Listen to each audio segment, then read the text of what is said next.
Se está desarrollando en ese periodo el acuerdo de paz con el ELN. ¿Cómo está funcionando ese proceso? ¿Cómo se está desarrollando desde allá en Colombia? Si me pueden contar. Bueno, antes que nada, pues nosotros estamos en Ginebra, estamos participando en un seminario de reflexión sobre la situación del país y las propuestas que podríamos tener desde la colombianidad en el exterior hacia ese proceso de paz. Esa reflexión la tenemos como estructura, más que de Congreso de los Pueblos, estructura de la diáspora, organización de la diáspora, que nos llamamos cabildos transfronterizos. ¿Por qué cabildos? Porque es nuestra forma de organización para discutir temáticas. ¿Y por qué transfronterizos?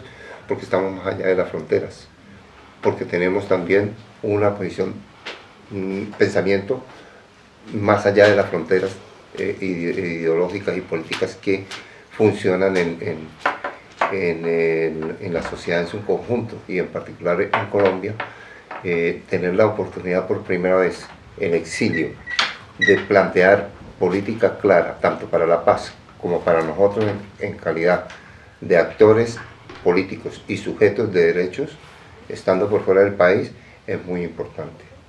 Eso puedo hablar de ahí sobre nuestro papel. Ahora, el proceso de paz, yo pienso que sí lo tienen que mirar, se tiene que ver más desde Colombia, y que lo más interesante sería que la misma insurgencia y el mismo gobierno opinara o se expresara sobre la situación del proceso y lo que están haciendo. Nosotros nos reunimos para reflexionar como ciudadanos en el exilio, pero no sabemos por dentro cómo está funcionando. No sé si tú quieras complementar más un poco sobre la situación allá en Colombia. Sí, bueno, esta negociación de paz, este proceso de diálogo entre el gobierno colombiano del presidente Gustavo Petro y la insurgencia del ELN, pues es un proceso que tiene un avance importante. Se han desarrollado 4 ciclos de negociación. Han estado pues en Venezuela, en México, en Cuba, ¿cierto?, donde han venido avanzando en una agenda que ha sido concertada de varios temas. Hasta el momento pues van 2 temas prácticamente abordados, y se está desarrollando un punto que es muy importante, que es la participación de la sociedad en la construcción de la paz, ¿cierto? El Ejército de Liberación Nacional ha planteado como punto central fundamental el papel que la sociedad pueda jugar en esa negociación, en el sentido de que no solamente es el gobierno y la insurgencia quienes se tienen que pensar el país, esa nueva, digamos, dinámica nacional en un proceso de paz, sino que es la sociedad la que tiene que participar, la que tiene que jugar un papel participando. Y al mismo tiempo le ha entregado, según lo acordado en la mesa, a la sociedad la forma como va a ser esa participación. Entonces, en este momento hay una gran consulta nacional metodológica de cómo será que la gente, las comunidades, los distintos sectores, regiones, procesos organizativos y demás van a participar en ese proceso de paz. Entonces hay una gran consulta. Ahorita pues hay muchos eventos territoriales, sectoriales, nacionales, temáticos. O sea, hay una dinámica en la que también está incluida pues la diáspora colombiana. Todo ese ejercicio de participación está liderado por una instancia que se acordó en la mesa de negociaciones, que es el Comité Nacional de la Participación, donde tienen asiento prácticamente todos los sectores del país, ¿sí? Y son esos sectores del país los que están encargados de ir a las regiones, consultar a la gente, escuchar las comunidades para que digan cómo va a ser la participación en el próximo año. Es una diferencia muy importante que hay con el acuerdo que hubo con la FARC. Ahí no se planteó la participación de la sociedad civil. Sí se planteó en la negociación con las FARC y el gobierno, sí se planteó la participación, pero no fue como tan estructurada, porque yo creo que lo que está haciendo en este momento la consulta del mecanismo, del diseño de la participación, pues es involucrar y es, digamos, comprometer a la sociedad desde el inicio, no solamente para llegar y decir yo qué pienso sobre la economía, sobre la tierra, sobre la salud, sino desde un principio decir cómo es que se quiere esa participación a partir de las experiencias de participación que han tenido las organizaciones y los territorios. Creo que los dos han tenido participación, pero creo que la intensidad, el nivel de compromiso y el nivel, digamos, de proyección que se da a la sociedad en los dos procesos de negociación es diferente. Sí, veo que el hecho de involucrar a la comunidad, a las organizaciones, a la sociedad desde el diseño mismo, pues la lleva a un compromiso y una mayor apropiación del proceso de paz, que creo que es una de las grandes dificultades que ha tenido el acuerdo del 2016 con las FARC, porque también han habido otros acuerdos de paz en Colombia en la década del 90, sobre todo es que se espera que si la participación es así tan estructurada, se logre que el acuerdo de paz sea apropiado por la sociedad, y eso hace que haya un compromiso y una fuerza social y política a la hora del cumplimiento del acuerdo. Claro, Y yo diría que para ver las diferencias o para hablar de las diferencias, se le debiera preguntar directamente al ELN y al gobierno. y el rol del Congreso de los Pueblos adentro de... Yo hablo más bien de nuestra participación como Congreso de los Pueblos y como Cabildos Transfronterizos, que es la organización, la forma organizativa a través de la cual aportamos a este proceso de paz, no solamente para la cuestión de la FARC en el 2016, sino desde el 2008, o quizás desde antes, hemos venido trabajando propuestas. Hicimos en Lyon la Mesa Social para la Paz en el 2015 e hicimos en Bruselas, en la Universidad Libre de Bruselas, un encuentro europeo de colombianos por la paz. Más de 300 personas en el caso de Bruselas nos reunimos y propusimos 6 o 7 páginas de propuestas, de las que nunca nosotros recibimos ningún retorno, ningún eco. Y las propuestas que mandamos, cuando vemos el acuerdo de la FARC, por ninguna parte están. ¿Y cuáles son esas propuestas? Nosotros planteamos que hay que hablar del impacto de la violencia, no solamente en Colombia, sino lo que ha producido, que es el exilio, la salida de la gente del país, el reconocimiento de los exiliados en el marco de ese conflicto, el reconocimiento de que es el Estado quien nos sacó, la necesidad de que en estos países se hagan espacios de memoria, monumentos de memoria. En esa época planteamos que algunas calles y algunos parques de Bruselas, de Londres, de Madrid, de Ginebra, llevaran los nombres de algunas de las víctimas del conflicto armado en Colombia. Planteamos que se nos permitiera pensar la reparación política, la reparación moral y el retorno. Planteamos que se hicieran políticas de integración de los exiliados, de la gente que tuvimos que salir, en ese nuevo país que nosotros queremos construir, porque nosotros venimos del movimiento sindical, del movimiento campesino, del movimiento estudiantil, de los profesores. Tenemos propuestas en todos esos campos y además tenemos una experiencia y una mirada que nos ha enriquecido con el hecho de haber salido del país y haber visto otros procesos. En Irlanda, en Inglaterra, en España, en Bélgica, por ejemplo. En Bélgica hay 3 comunidades, la germanófona, la neerlandófona y la francófona, y hay conflictos comunitarios, y sin embargo la gente no se mata. Hay unas formas de resolver los conflictos. Hemos aprendido una metodología para resolver los conflictos en la práctica. Esas cosas nosotros quisiéramos plantearlas. Quisiéramos plantear por qué en el tema de la reforma agraria, el tema de la tierra y el uso de la tierra, no se discute la reforma política del país, etc. Hay propuestas que salen desde nosotros y que han salido desde hace rato, pero que como la paz se consigue únicamente la negociación entre los armados y el fin del conflicto armado, el cese de las hostilidades, no se ha podido ir más allá. La paz es más que eso. La paz es una participación de la sociedad en la definición de su futuro. La paz es la apertura de la democracia, la consolidación de una verdadera democracia. La paz es discutir el modelo económico, ¿ves?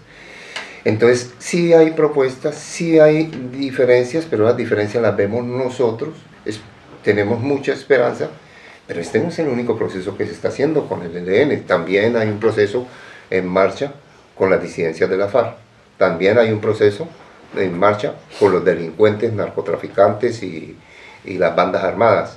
Y en esos procesos, por supuesto que a nosotros nos interesa ahora plantear cosas que sean importantes para la reparación, porque algunos de nosotros somos víctimas de esos bandos también.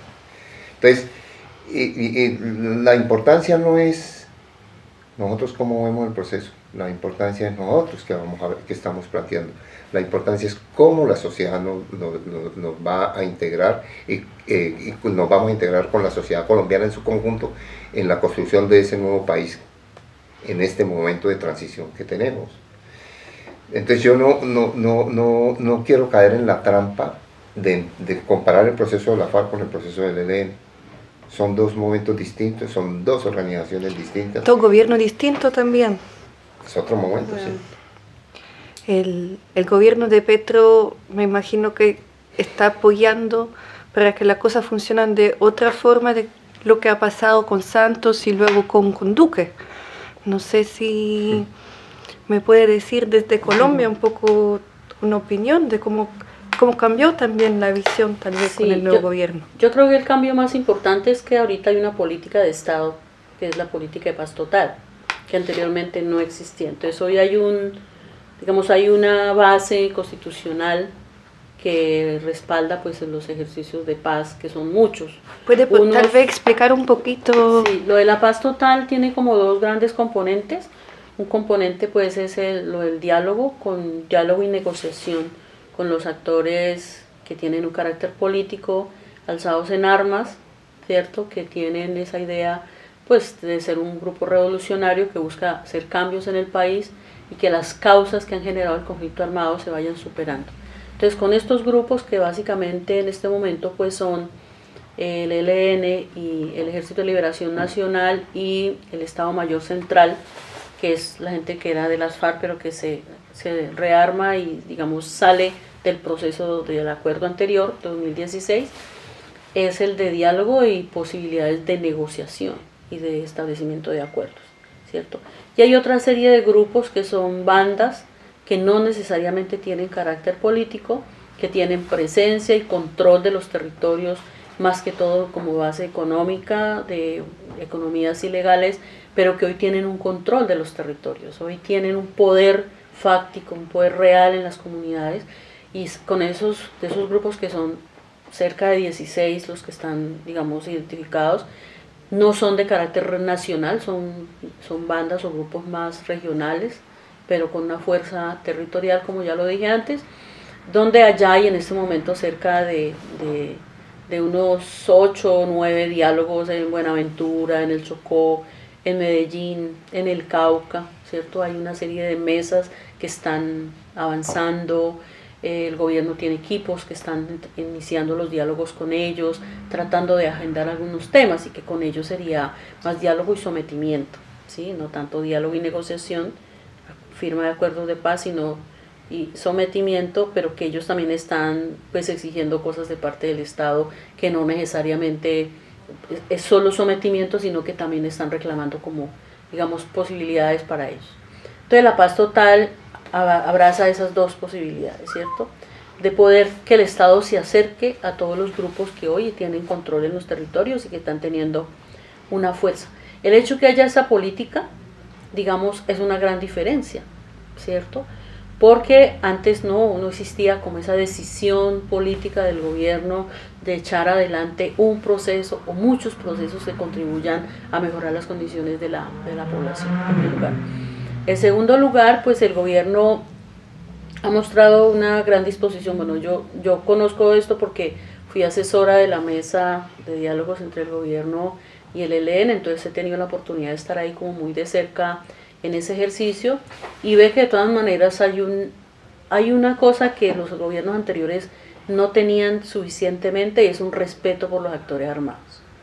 Los gobiernos anteriores menospreciaban, se estigmatizaban de una manera muy agresiva al actor armado, lo colocaban en una desigualdad muy fuerte. El gobierno actual vemos que reconoce, por ejemplo, el carácter político, en este caso pues, del ELN y del Estado Mayor Central. Sabe que las razones por las cuales se han levantado en armas son razones reales, son razones que existen y que por lo tanto merecen un respeto y un reconocimiento, y eso hay un mayor equilibrio entre quienes están en la mesa. Entonces, al haber ese mayor equilibrio y respeto, eso hace que la negociación también sea más tranquila, haya mayor confianza y mayor apertura para avanzar en acuerdos importantes. Eso creo que es una base importante. Hay un cese al fuego en el cual pues, se ha mostrado como el compromiso de los dos actores, aunque es muy difícil, hay que decirlo, por la cantidad de otros actores políticos que están en los territorios, y el otro es la apuesta porque haya una participación amplia de la sociedad. Creo que esos tres elementos hacen que hoy hay unas condiciones un poco mejores para una negociación de paz en Colombia. Ahora, eso implica para lo internacional o para la gente que estamos afuera del país varios papeles que podemos jugar. Uno, en cuanto al gobierno, que los consulados sean activos en la propuesta y en la invitación de la colombianidad a la paz. Eso no lo tuvimos antes. Antes nos tocó a nosotros organizar en Lyon, nos tocó a nosotros organizar en Bruselas. Ahora a través de los diferentes consulados se pueden hacer propuestas. La otra, y convocar la colombianidad. La otra diferencia es que a través del gobierno podemos tener acceso a los medios de comunicación para plantear nuestras iniciativas, que antes se quedaban únicamente en las mesas y bueno, lo que ellos decían sobre eso. La otra particularidad es que estamos hablando de construir entre todos ese mejor país que soñamos. Yo hablo en nombre del Congreso de los Pueblos, yo vengo del movimiento de derechos humanos, trabajé con desplazados y yo hablo también de mi lógica de un actor social y político que fui en el país y que sigo siendo en el exterior. Para Colombia, por supuesto, pero también para la organización de los colombianos en el exterior. Entonces, desde esa doble cachucha de ser un actor en Colombia y ser también un actor en el exterior, tenemos iniciativas a ser tenidos en cuenta por los consulados para mejorar nuestras condiciones de vida aquí y para incluir a la otra parte de la Colombia que no salió perseguida por el Estado directamente, pero que salió porque faltan oportunidades. ¿Por qué? Porque hay un problema económico en ese país que es causa de desplazamiento también, es un desplazamiento invisible, que es la gente que sale a buscar mejores oportunidades afuera. Entonces todo eso hace que este es otro momento y el proceso muy particular, y ahí nuestra apuesta es hasta todos los espacios que nos lo permitan, iremos comunicando, compartiendo lo que hemos aprendido, en mi caso, en estos 25 años de exilio con la gente. Hemos construido propuestas que van más allá de la condición de víctima. Nosotros somos actores sociales en Colombia y somos actores sociales aquí, somos defensores de derechos humanos y vemos con preocupación y con alegría, con preocupación los problemas del país y con alegría la oportunidad que se está abriendo en este momento.